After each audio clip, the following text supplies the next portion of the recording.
week's webisode of The Better Half. I'm Kyndra de St. Aubin, and this is Katy Hartley, and we're going to take a look back at what's been going on this week. Lots to talk about, Kyndra. First, we are going to start with the NFL handing out penalties for the Saints bounty program. Jonathan Vilma being suspended for an entire season, and Anthony Hargrove out for 8 games.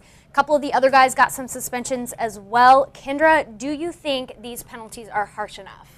Well, I do think they're harsh enough, but I think that the problem that we were kind of having to come to grips with is how is it that they decided that these 4 guys were going to take the punishment basically for the entire Saints team or anybody that was on the Saints during that time. But I think, you know, the commissioner had a really tough job. He had to try to figure out and whittle it down to these 4 guys who was responsible outside of the coaching staff and the owners. I do think that the penalty was good enough, and I can't believe Vilma's out for the entire season, but obviously whatever the investigation uncovered warranted it. Yeah, and I think that's a very harsh penalty for these guys, is taking them out without pay. I commend the commissioner, though, for looking at the guys in leadership positions and saying, this is unacceptable. We are not going to let you guys function like this, in addition to suspending the coach and Greg Williams for an entire season. I like it, and I think it's setting a precedent. I think that it's saying that this kind of behavior and these kind of bounty programs are not acceptable, and I think that the Saints probably aren't the only team that has a program like this, and I think it's going to force other teams to look at what they're doing and either keep it under wraps, because I get it, it's a violent game, and guys go out there to play as hard as they can, but I think it's going to force teams to just kind of take a look at this behavior. I do too, and I think going forward we'll have to talk about the NFLPA and what are they going to do? Are they going to defend the guys that were in the bounty program, or are they going to defend the guys that were injured by the guys in the bounty program? And that's going to be a tough call for them. Well, speaking of the NFL, a sad story that came out this week is the death of Junior Seau at the age of 43. He was found dead in his home in California with a self-inflicted gunshot wound to the chest. At least that's what's being reported right now. He is the 8th former Charger of the 1994 Super Bowl team to have died.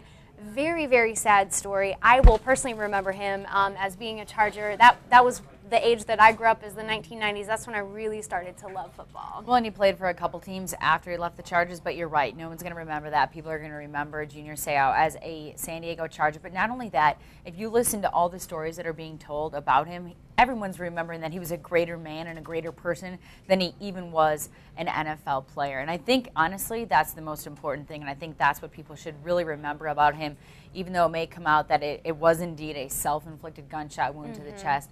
And it's sad, it's so tragic when these guys take their own lives for whatever reason it might be. I think it leaves everybody else in the lurch, too, that you leave behind. But I think people need to remember that he was a great man, not just a great football player. Yeah, and we'll remember his family and his children, of course, this week and here on out. Let's switch gears here a little bit. Another story in the NBA this time is Amare Stoudemire, ex-Phoenix Suns player, getting feisty with a fire extinguisher case, so punching it, seriously hurting his hand, having to leave the arena in a sling. I'm sorry, I don't mean to laugh, but it's a sad situation because he is going to miss some playing time, and he has caused some serious injury, not just to himself, but his team. Kyndra, what is with these guys not controlling their emotions? Well, first of all, it's sad when the fire extinguisher won. You know, I mean, he punches glass. I'm sorry, but nothing ever good comes of punching glass, punching anything hard. So it's really too bad that, as we take a look at this pretty good T-shirt. So not right. But I'm sorry. I just think these guys need to understand it's not that hard to think that if I punch something hard, I'm going to hurt my hand.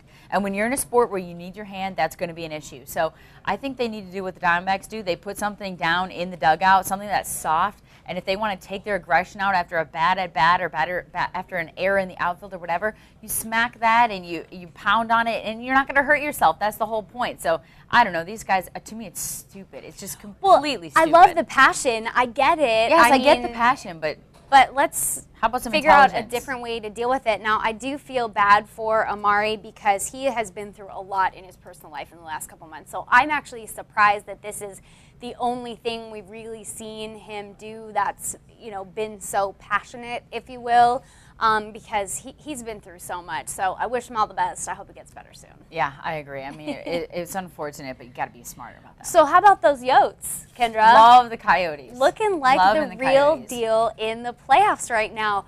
But it begs the question, is Phoenix now a hockey town? Well, this is what I'm going to say. I think they're absolutely a hockey town. I've seen the crowds come pouring out for the first and second round so far of the playoffs, and sell-out crowds, but more importantly, Coyotes fans. It wasn't Blackhawks fans, and it's definitely not Nashville fans.